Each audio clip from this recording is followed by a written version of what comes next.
এখানে দুটো টমেটো কেটে নিয়েছি, একটা ক্যাপসিকাম, 3টে পেঁয়াজ কেটে নিয়েছি এবং একটুখানি নারকোল নিয়ে নিয়েছি, কুচিয়ে নিয়েছি। দুটো মাঝারি সাইজের আলু কেটে ভিজিয়ে রেখে দিয়েছি বাটিতে।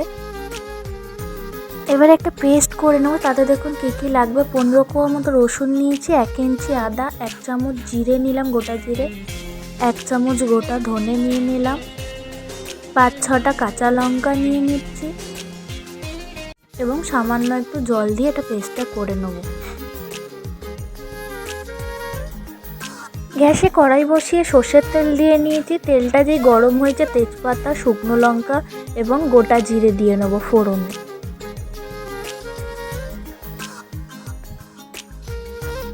তারপর নারকোলটা দিয়ে দেব।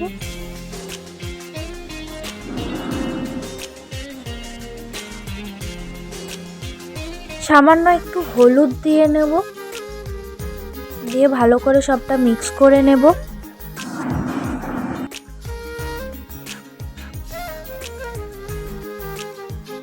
নারকোলটা যেই ভাজা ভাজা হয়ে আসবে এবার এতে পেঁয়াজটা দিয়ে নিচ্ছি,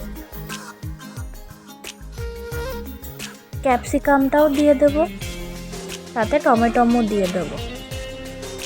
ভালো করে সব একসাথে মিক্স করে নেব।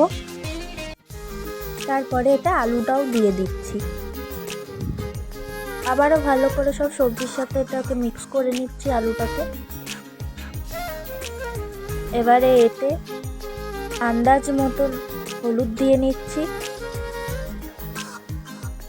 কাশ্মীরি লাল মরিচ দিয়ে নিলাম একটু। এবারে যে পেস্টটা করে রেখেছিলাম সেটা দিয়ে দেব, দিয়ে ভালোভাবে সব একসাথে মিক্স করে নেব। এতে নুনও দিয়ে নিচ্ছি, সব একসাথে কষিয়ে নেব। মশলাটা যখন কষে যাবে, ভালো গন্ধ ছাড়বে, সেদ্ধ করা মটরটা দিয়ে দেব।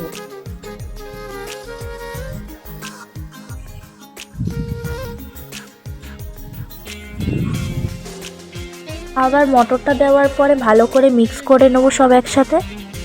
তারপর সামান্য একটু জল দিয়ে নেব। যখন সব একসাথে ফুটে আসবে তখন এতে চিনি দিয়ে নেব, 1 চামচ মতো চিনি দিয়ে নিচ্ছি। তরকারি আমাদের ফুটে গেছে, এবারে নামিয়ে নেব তরকারিটা বাটিতে। দেখুন দেখতে কত সুন্দর হয়েছে, তার টেস্টও খুব সুন্দর হয়। যদি আপনাদের এই রেসিপিটি ভালো লেগে থাকে তবে একটু লাইক, কমেন্ট, শেয়ার এবং সাবস্ক্রাইব করে দেবেন চ্যানেলটি। ধন্যবাদ।